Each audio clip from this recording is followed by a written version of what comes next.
Seja bem-vindo ao Uru Podcast.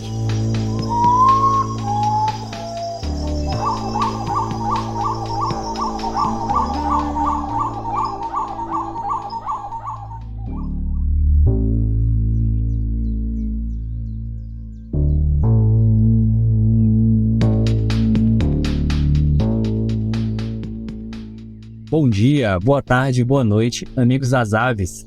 A gente está de volta com muita saudade depois dessas férias movimentadas que nós tivemos no fim de ano, muita coisa acontecendo, muita coisa rolando nas redes sociais do Uru Podcast. E a gente esteve muito próximo de vocês, apesar de 100 episódios, desde o episódio de Biomimética que a gente lançou no final do ano. E a gente ficou trabalhando as nossas redes sociais com a Copa das Aves. Eu queria agradecer todos os seguidores da gente no Twitter. A galera se divertiu muito, eu me diverti muito fazendo essa Copa das Aves, conhecendo um pouco da avifauna dos países que participaram da Copa do Mundo de Futebol de uma maneira muito divertida, com muita interação. E a gente não parou, porque depois que a gente teve aquela triste despedida da seleção brasileira, que na Copa das Aves ganhou, diga-se de passagem, a gente emendou aí com uma thread comemorativa dos 3.000 seguidores e a gente ainda tá falando um pouquinho sobre as aves do mundo. Eu queria mandar um abraço muito grande pro pessoal da SAV Brasil. Recomendo, claro, que você seja um apoiador da SAV. Através desse apoio que a gente tem da SAV Brasil, a gente é apoiador da SAV Brasil, a gente ganha o acesso ao Birds of the World, que a gente usa para fazer a nossa thread infinita sobre as espécies de aves do mundo. Está rolando no Twitter já desde o final do ano. Eu recomendo que você dê um pulinho lá para conhecer um pouquinho das aves espalhadas pelo mundo. Galera, a gente volta à atividade hoje com um episódio muito especial, mas antes eu preciso contar algumas novidades para a temporada 2023 da revista Uru e do Uru Podcast. Quando esse episódio estiver indo ao ar, você já vai ter a confirmação de que nós criamos um grupo de apoiadores no WhatsApp e um programa no Apoia-se. Você vai poder apoiar essa nossa iniciativa no apoia.se/urupodcast e lá você vai poder ajudar a gente a manter esses nossos projetos. Tanto a revista Uru quanto o Uru Podcast dependem disso para continuar. A gente relutou muito em abrir esse programa de apoiadores. A gente preferiu construir já uma história com vocês, gerar conteúdo. A gente já está na nossa terceira temporada. A revista Uru já tem muitos anos de bons serviços prestados à comunidade de observadores de aves do Brasil. E agora a gente está abrindo esse Apoia-se para a gente poder crescer ainda mais. Obviamente você continua com a gente, sendo ou não apoiador, nas nossas redes sociais e no nosso site. Você pode acessar www.revistauru.com e também urupodcast.com, e também as nossas redes sociais @podcasturu, tanto no Instagram quanto no Twitter, para saber um pouquinho mais do que a gente anda produzindo por lá.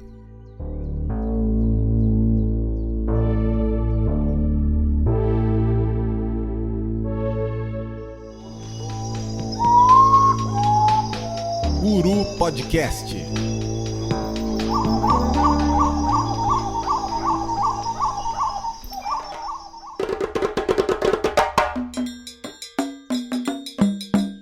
E aí, claro, sem muitas delongas, eu vou já abrir esse nosso episódio estendendo o tapete vermelho da ornitologia e da observação de aves para ela, que é a bióloga Juliana Moraes, baiana, mestranda em ecologia, que é muito mais conhecida como a menina dos passarinhos no TikTok e no Instagram, e que está lá no Twitter com a gente como a Ju dos Passarinhos. Ju, a gente começa o nosso programa com uma grande carteirada. Conta um pouquinho aí pra gente da sua vida acadêmica, o que você fez na graduação, aonde você graduou, como é que é esse mestrado, quais os temas que você já abordou e aborda nessa vida acadêmica. Seja bem-vindo ao Uru Podcast. Muito obrigada, Will. Oi, galera. Então, como eu falou, eu sou bióloga, eu sou bacharel, formada pela Universidade Federal da Bahia, sou bióloga também, e atualmente eu faço mestrado em ecologia também lá na UFBA. Eu comecei na pesquisa, na minha iniciação científica, com bioacústica de manons, bioacústica e reprodução de manons, que é um passarinho bem pequenininho, parece um papacapim, mas ele é uma ave que veio lá da China. E aí, depois dessa minha iniciação científica, eu comecei a estagiar com manejo e reabilitação de aves de rapina e educação ambiental também. Depois eu viajei, fui lá para Recife, trabalhar com manejo, bem-estar e educação ambiental. Eu estava trabalhando com um gavião de cauda curta, lá em Recife. Depois eu voltei para Salvador para fazer minha monografia, para fazer meu TCC, para me formar. E aí eu trabalhei com comportamento de alerta e relações interespecíficas de corujas buraqueiras. E depois eu entrei no meu mestrado agora, que eu estou na minha linha de pesquisa atual, que eu tento relacionar, eu tento entender o que é que a urbanização está causando, quais são os efeitos da urbanização na cognição e na personalidade das corujas buraqueiras.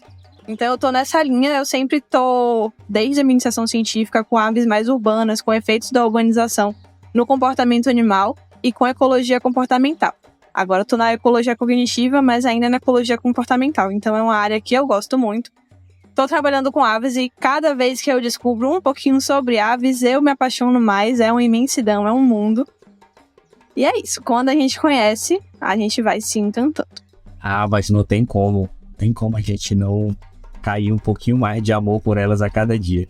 E eu já fico assim atento, cara, quando tu falou um negócio assim de personalidade das corujas. Eu já peço pro ouvinte anotar assim, colocar assim um post-it, personalidade das corujas, que a gente vai falar um pouco disso pra frente. E eu achei muito interessante, cara, esse tema da dissertação.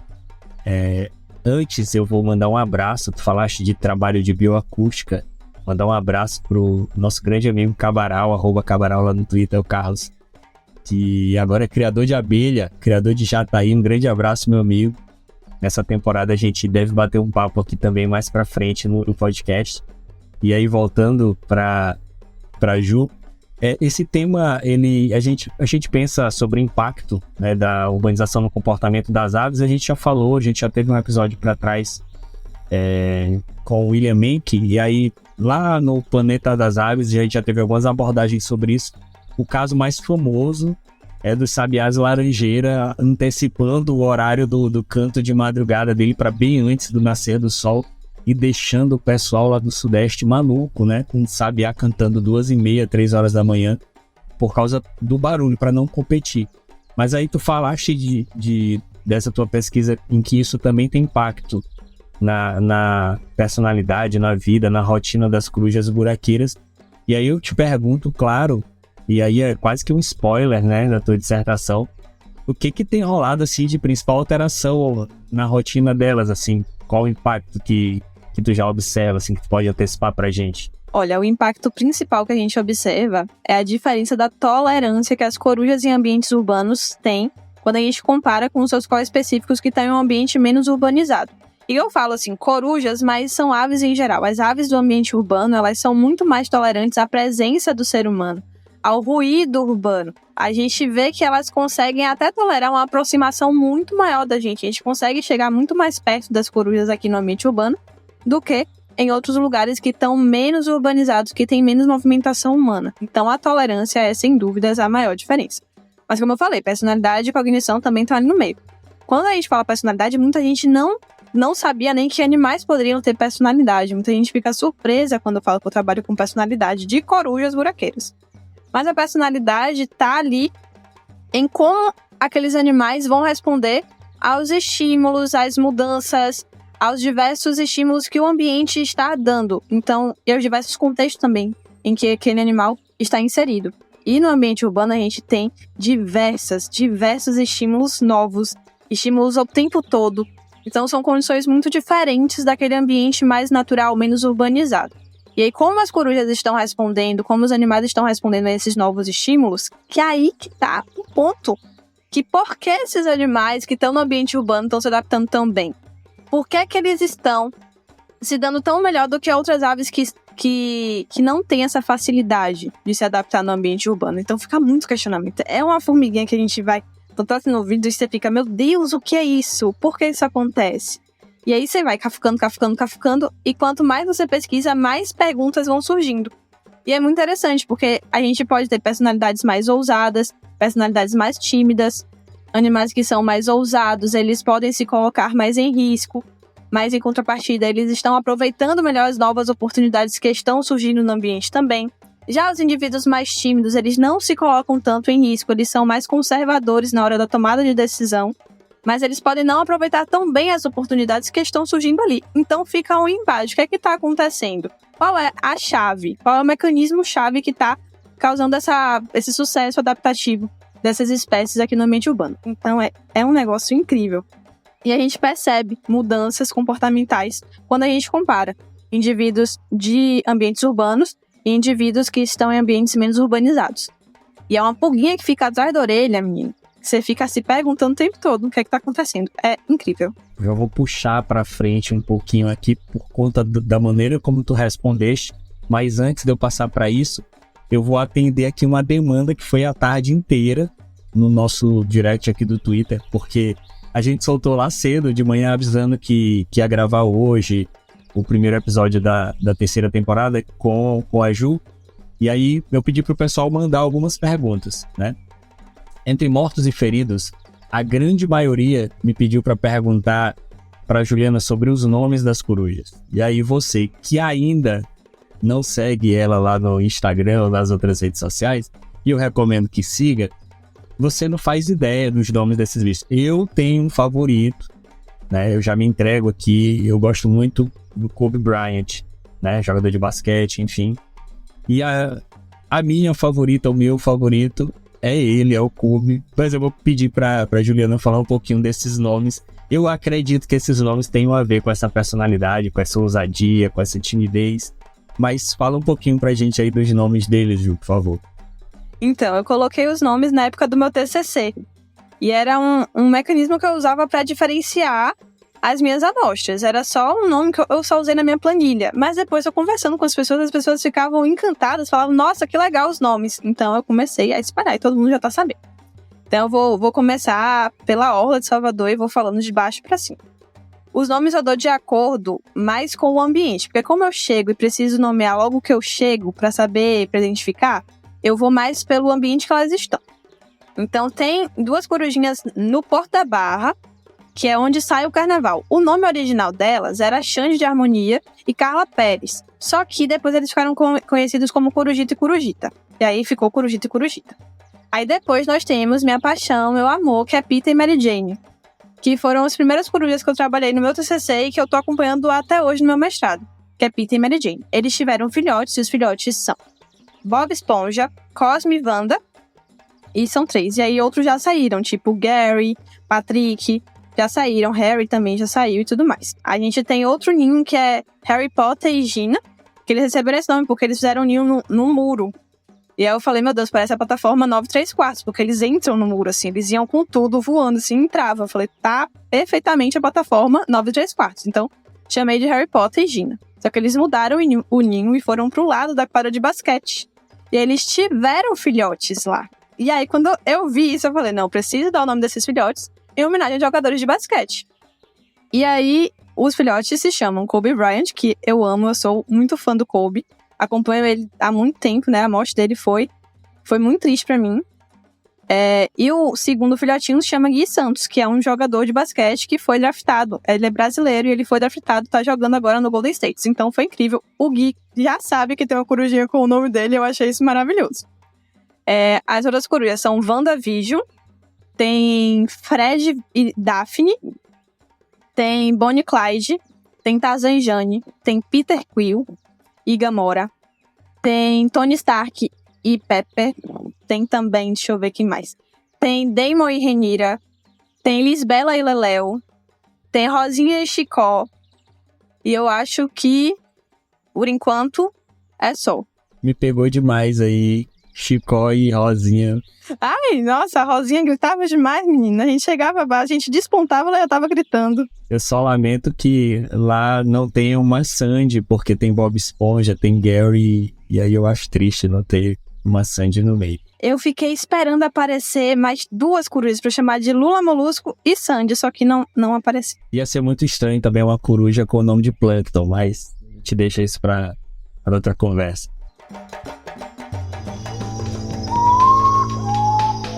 Uru Podcast.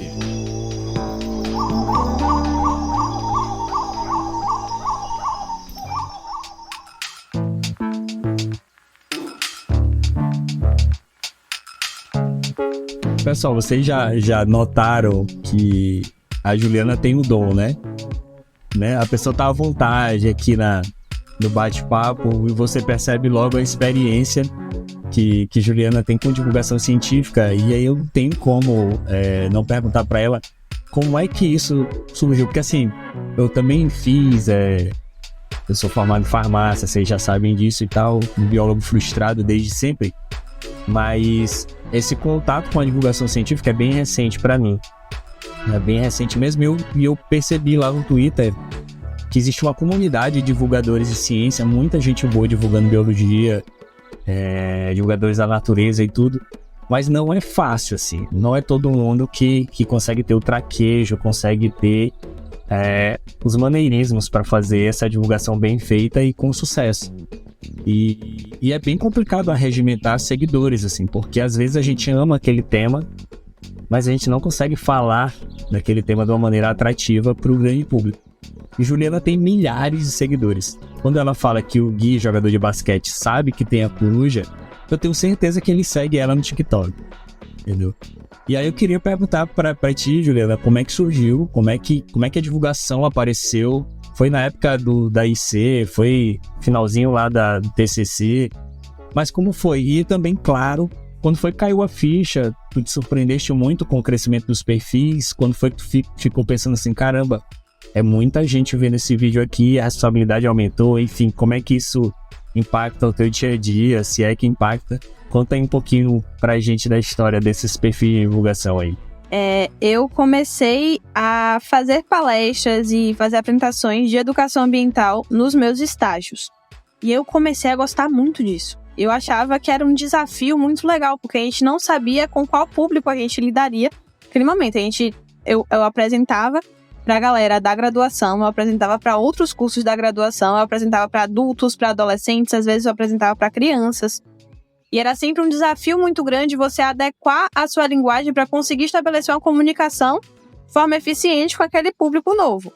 E eu achava aquilo muito instigante, era um desafio que eu queria muito conseguir me comunicar, falar sobre animais e tudo mais.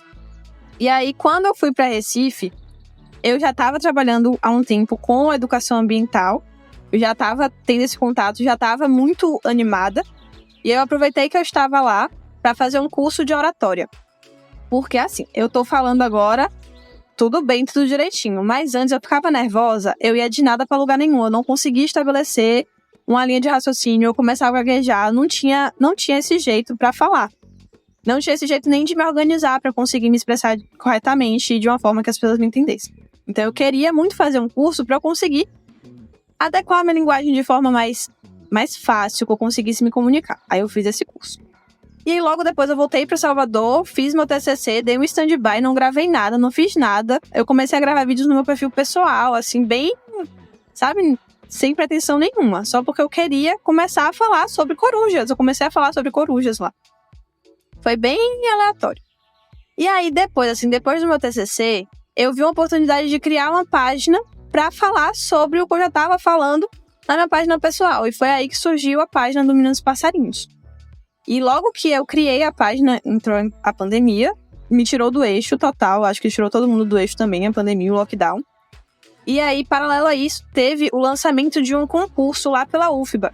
O concurso era de divulgação científica, era Explique Sua Pesquisa para o Seu Vizinho, que a gente precisava explicar a nossa iniciação científica, o nosso mestrado ou o nosso doutorado, de uma forma muito lúdica e criativa para pessoas que não são da academia. E aí eu falei, poxa, eu acabei de criar essa página. Tá aí uma oportunidade de eu fazer um vídeo. Foi o primeiro vídeo que eu gravei no meu TikTok. Nossa, vi tá uma edição. Eu não consigo nem assistir de novo. Eu assisti, eu fiquei, gente, o que é que eu fiz aqui? Que negócio é esse?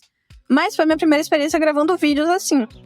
E aí eu ganhei o concurso e isso virou uma chavinha na minha cabeça. Falei, poxa, eu gosto muito de fazer divulgação científica. Tô fazendo um negócio aqui que eu gosto. A galera não conhece as aves que eu tô apresentando. Muita gente não conhece. Ou então a pessoa quer conhecer mais. Eu tô apresentando alguma coisa que a pessoa quer conhecer mais. Aí eu comecei a levar mais a sério a página. E é um conteúdo que dá trabalhinho pra fazer, porque eu sempre vou buscar artigos, eu sempre busco fontes confiáveis para passar as informações e tudo mais. Então, é um trabalho que demanda tempo, A edição dos vídeos, quem faz sou eu. Todos os roteiros, quem faz sou eu. A gravação é feita aqui na minha casa, tudo. Só eu sozinha, eu e eu. Então, é muito cansativo às vezes. E aí, eu tava fazendo, não tinha ideia de que iria crescer do jeito que cresceu. Hoje eu tenho 67 mil seguidores no Instagram, eu acho. E eu não tava esperando, foi um crescimento muito rápido. Alguns vídeos meus viralizaram muito. Em um dia eu tava com 8 mil seguidores e no outro dia eu tava com 12 mil. Então foi um crescimento que eu não tava esperando. Eu fiquei muito feliz. Claro que eu fiquei muito feliz. Foi uma comunidade que eu criei com muito carinho. Eu tenho muito carinho por todo mundo que me acompanha. As pessoas falam comigo lá na página. Eu tento responder todo mundo. Às vezes é difícil conciliar a divulgação científica com o mestrado, com a vida por trás de tudo. Mas eu tenho muito carinho pelas pessoas que me acompanham. Então eu sou muito grata por isso. Não esperava que essa galera toda estivesse ali querendo saber de ave. Mas tô lá muito feliz. Tua plataforma que tem mais seguidores é o TikTok ou o Instagram? É o Instagram. Vai chegar em 70 mil seguidores logo. Eu me acabo com o véi no começo do vídeo. Me lembro muito de Salvador. Nossa, esse ovéi foi um negócio completamente sem querer. Se me falassem há um ano atrás que eu ia falar nos vídeos ovéi e que eu ia usar gírias baianas nos meus vídeos, eu não iria acreditar. Tá faltando um vídeo que tu coloque assim um lá ele bem no meio. Um lá ele bem colocado precisa. Realmente, eu vou pensar. Um lá ele assim bem baiano, assim, bem encaixado pra galera entender como usar. Porque o pessoal tá usando errado às vezes. Pois é, menino. Exportaram lá ele. Enfim, o pessoal, quem entender esse trecho aqui do episódio, eu dou os parabéns, porque você andou nos locais bons, se você entender esse trecho da conversa aí. Ju, eu vou perguntar pra ti, porque eu preciso muito perguntar. E aí isso já vem lá de trás, quando a gente ainda gravava o Bate-Bico, né, na época do Coa Brasil. E a gente explorou muito a necessidade da popularização da observação de aves, né? Naquele início, porque é uma coisa que a gente reconhece e todo mundo que é da atividade sabe. O Brasil tem muito potencial de crescimento, mas a gente ainda é um nicho, né? A questão da observação de aves como uma atividade fora do mundo da ornitologia, como um ganho de qualidade de vida e apreciação da natureza ainda bem incipiente no Brasil.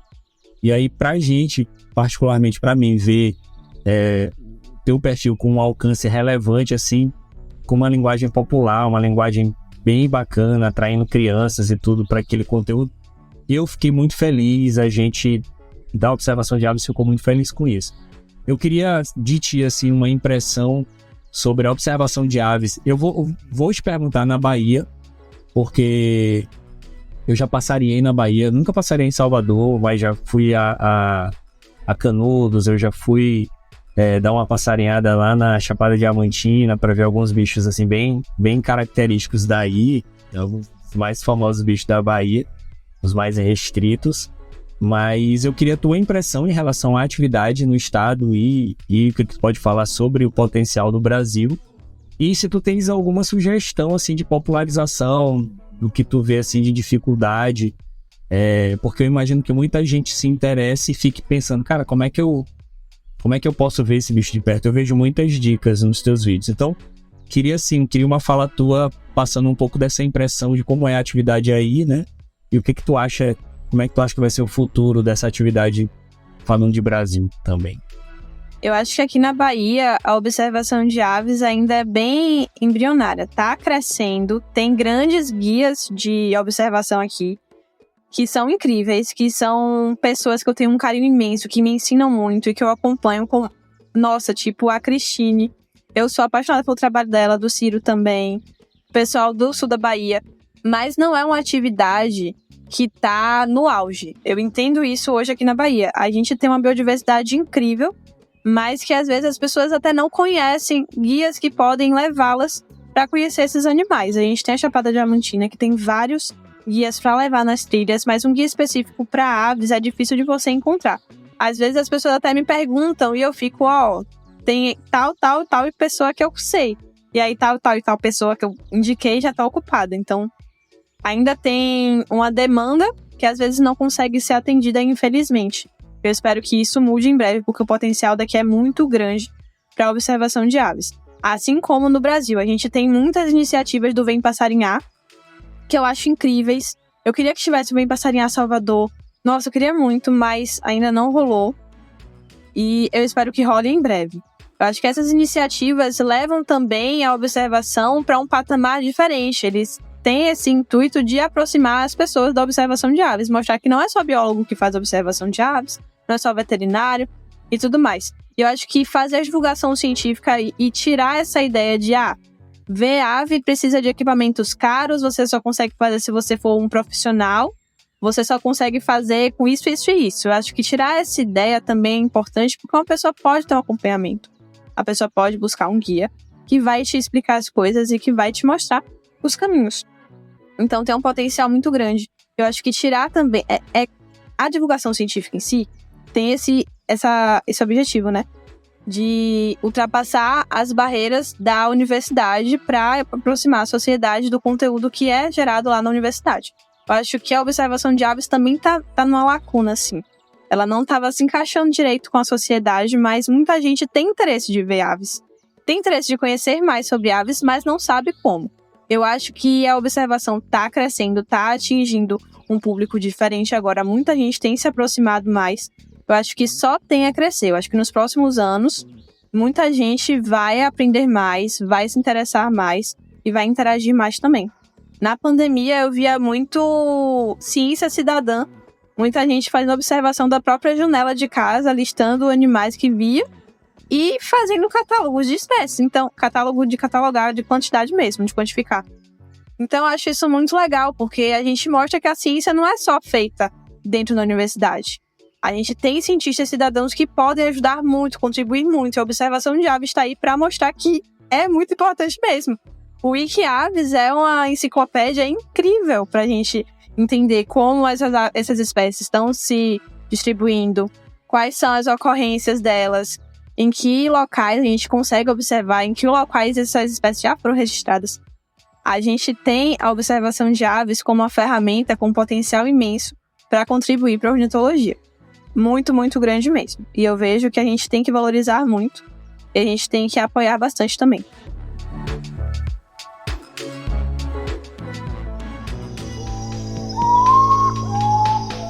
Uru Podcast.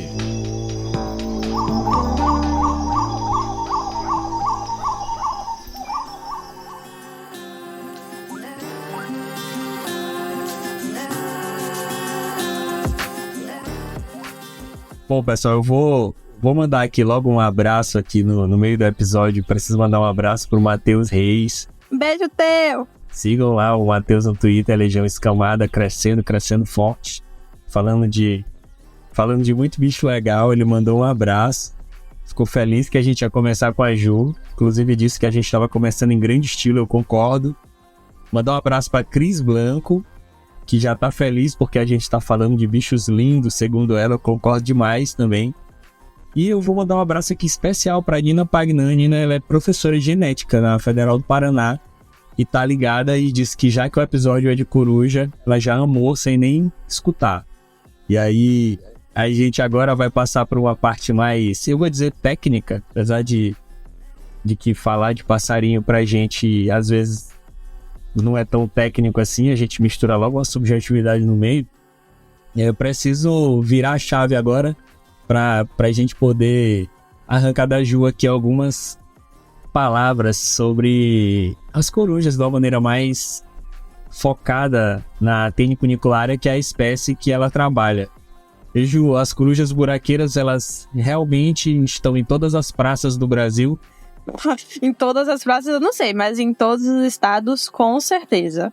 Eu pergunto logo se elas estão na praça e eu fico imaginando aqui o Marcelo, um amigão que eu tenho, passarinheiro daqui de São Luís, que é o feliz, entre aspas, proprietário de uma família de corujas buraqueiras no quintal da casa dele, lá nos Lençóis Maranhenses, essa famosa casa com um quintal de corujas buraqueiras, e que durante os primeiros dias, as primeiras semanas em que Marcelo conviveu com essas corujas, ele jurava pra mim de pé junto que tinha coruja preta no quintal dele, apesar de não ter árvore. E ele gravou a vocalização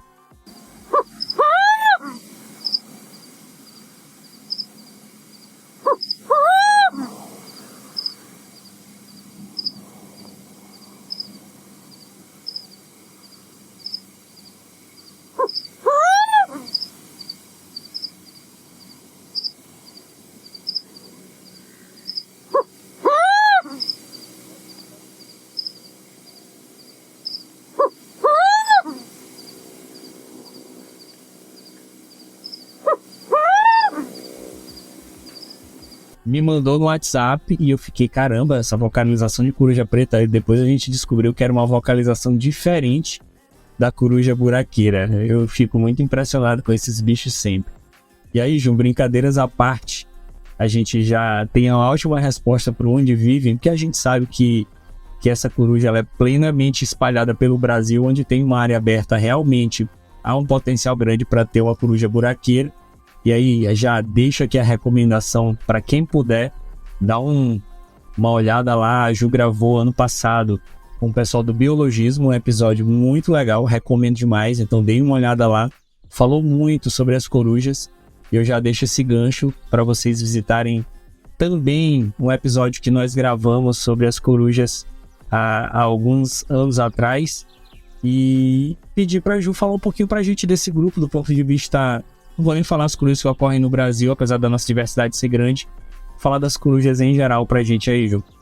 Falando das corujas que eu trabalho, a gente tem a Tenicunicularia, que é a única espécie do gênero que ocorre no Brasil.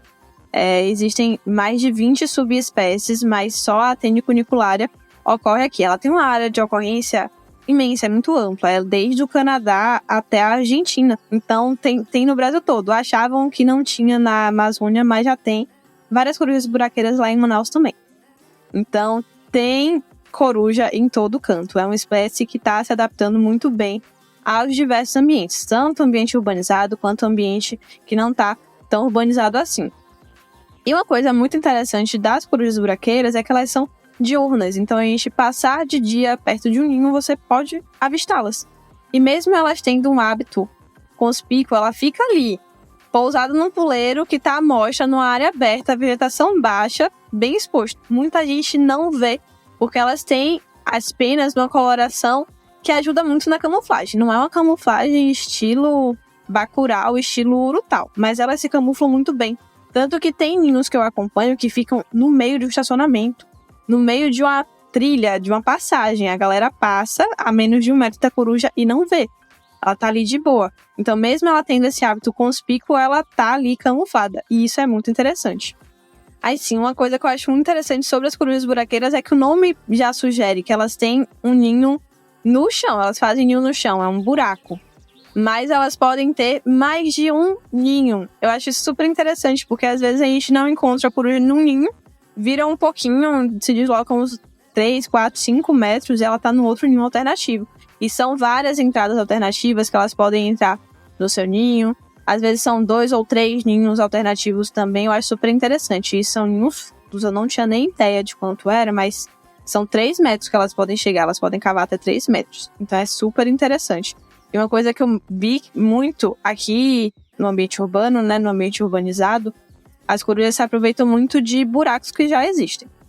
Então, no ambiente mais natural, ela vai se aproveitar de buracos que foram abandonados, de tocas que foram abandonadas por outros animais, tipo tatu, gaiamu e tudo mais. Mas aqui, na cidade, eu já encontrei coruja em bueiro, coruja em cano no meio da parede, em buraco na parede. Então, elas se aproveitam muito dos locais que já estão ali. Elas aumentam o buraco, aumentam a toca, mas elas se aproveitam de um buraco que já estava ali no ambiente. Eu acho isso fantástico. Eu vou fazer uma inclusão muito importante e essencial. A coruja buraqueira é a espécie de coruja mais fotogênica que a gente tem no Brasil. Quem discordar de mim pode entrar lá no Wikiaves e ir atrás do top 3 de fotos da espécie coruja buraqueira, e eu não preciso nem argumentar muito, você vai ver que ela é a ave mais legal e mais expressiva que tem para você fotografar. Eu concordo com você. Certo? Isso aí é uma coisa nada subjetiva, extremamente técnica, validada. Claro que não. Quem quiser discordar, pode discordar aí da sua casa. Super imparcial, minha opinião. Não, você não é suspeita de jeito nenhum. Extremamente imparcial. Juliana, como é que é a ecologia alimentar das corujas buraqueiras, cara? Assim, o que essas garotas comem? O que esses rapazes comem nessas suas observações? É mais inseto, né? Elas comem bastante insetos também. Eu acho que a fonte principal delas é insetos. Elas gostam muito de insetos, mas elas também se alimentam de pequenos vertebrados. E vai depender muito do ambiente que elas estão. Elas aproveitam muito as oportunidades que o ambiente dá. Então, eu acompanho muitos ninhos na orla de Salvador. E elas fazem ninho realmente muito próximo da praia. Tem ninho que é na areia da praia. E aí, quando eu vou analisar as pelotas, tem lá restinho de caranguejo, restinho de siri. Então, a gente já vê que mudou. Quando eu fui para as dunas, que tem muito calango lá, as pelotas tinham muitos ossinhos que, na hora que eu bati o olho, eu falei, velho, que bicho que tem uma tíbia desse tamanho. Eu falei, nossa, um calango, porque ela pegou logo em seguida um calango. Então, muda de acordo com o ambiente, mas elas têm uma predileção pelos insetos e pequenos vertebrados. Pode acontecer também delas pegarem uma ave também, mas é mais insetos, lagartos, ratos, principalmente baratas. Elas gostam muito de barata. Quem me ajuda a ter menos barato espalhado por aí, eu faço votos de felicidade. Eu já fiquei pensando aqui porque ao redor do campus lá onde eu trabalho tem... Dentro do campus não tem, mas ao redor tem muito ninho de coruja buraqueira. Já tô pensando nos nomes para colocar nas minhas também. Inclusive, deixa aqui um apelo para quem trabalha com história natural para eliminar aqueles nomes codificados. Vamos colocar nome da cultura pop. Eu sou a favor do pessoal começar a batizar, extremamente a favor, personagens de série, super-heróis. Eu sou... Coloca que é maravilhoso. Já volto a favor, eu acho que fica aqui uma moção de obrigação para o pessoal começar a adotar isso. Fica mais divertido. Eu sou super a favor. Ju, e uma coisa que todo mundo que prestou um pouquinho de atenção na sua fala vai dizer, eu também vi isso. Elas têm muitos filhotes, né? Porque eram muitos nomes. Falou assim, olha, um casal tal e tal e teve 1, 2, 3, 4, 5. Então, como é que é esse lance aí da reprodução? Falaste dos ninhos, né? Os ninhos são grandes, tem um monte de saída e tudo. Os ninhos são extremamente alternativos, porque a maioria das corujas do Brasil faz ninho em oco de árvore e tal. Em cima, os delas já são escavados ou aproveitados. Elas aproveitam os buracos existentes, ampliam bem. Deve caber uma ninhada grande, né? Fala um pouquinho aí pra gente dessa reprodução desses bichos, como é que é? As corujas, isso foi uma informação que me surpreendeu muito, mas as corujas buraqueiras podem chegar a colocar até 11 ovos, então tem muito filhote. Haja filhote. E elas são muito fiéis ao local de nidificação. Eu acompanho o Peter e Mary Jane, por exemplo, desde o meu TCC. Então, e eles já eram adultos, e a galera que fica naquela área já cuidava deles há um tempo. Então é um ninho que tem aí uns 4, 5 anos. E são os mesmos indivíduos. Eu sei disso porque Mary Jane não tem um olho. E Peter tem uma bolota no olho. Eu não sei o que é aquilo, mas ele tem parecendo uma segunda pupila. Eu já postei uma foto dele lá no meu Instagram e mostrei. Então são indivíduos bem marcantes.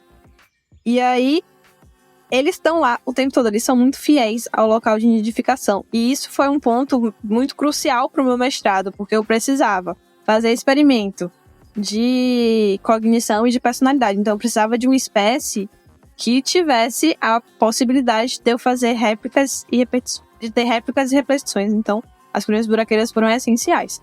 E é muito legal ver quanto filhote nasce. Peter e Mary Jane, eu acho que povoaram Salvador, porque eles tiveram muitos filhotes. Toda vez que eu ia visitar, era 5 filhotes. Aí eu parava um tempo, uns 2 meses, saíam os filhotes, aí eles ficavam sozinhos, daqui a pouco mais 4, 5 filhotes. Então eram muitos filhotes. E se conseguisse fecundar 11 ovos e ela colocasse 11 ovos, provavelmente seria 11 filhotes. Acho bem improvável, mas pode chegar a esse número.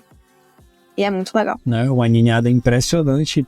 Mesmo as aves de rapina de pequeno porte, assim, pelo menos eu acho que falcão, por exemplo, eu acho que quiriquiri deve chegar a 5, talvez 6, assim. Mas as aves maiores, 2 ovos, nasce 2, o mais velho mata o mais novo e pronto, é 1 por ano. Que bom que as buraqueiras conseguem ter uma taxa de reprodução mais alta, porque são animais muito simpáticos, cara. Isso é muito bacana tu ter na tua cidade toda a rotatória um ninhozinho de buraqueira. Além delas comerem baratas, atenção, elas comem baratas. São bichos muito simpáticos, são bichos excelentes para sensibilização ambiental.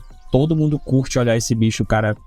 Então, se tu puder levar uma lunetazinha de observação, colocar ali, se uma criança gastar 2 minutos olhando uma buraqueira, é paixão certa. É um bicho massa. É mesmo. Eu acho legal que quando elas fazem em um lugar meio movimentado, assim, a galera que fica muito tempo lá. A galera que acompanha o ninho normalmente adota. Então tem o ninho de Mulan e Shang que eles fizeram uma casinha, construíram uma casinha e botaram uma placa enorme, respeite o ninho da coruja, e cercaram a área. Então ninguém mexe naquele ninho. É muito legal isso, porque a comunidade abraça. Muita gente, infelizmente, ainda tem aquele preconceito, porque é coruja, é mau agouro e tudo mais. Mas a galera que gosta protege muito, e eu acho que isso é um ponto muito essencial para a conservação. A gente ter aliados fora da comunidade científica que queiram conservar, que queiram preservar e que sejam mesmo aliados da gente. Então é muito importante essa sensibilização. É maravilhoso acompanhar isso.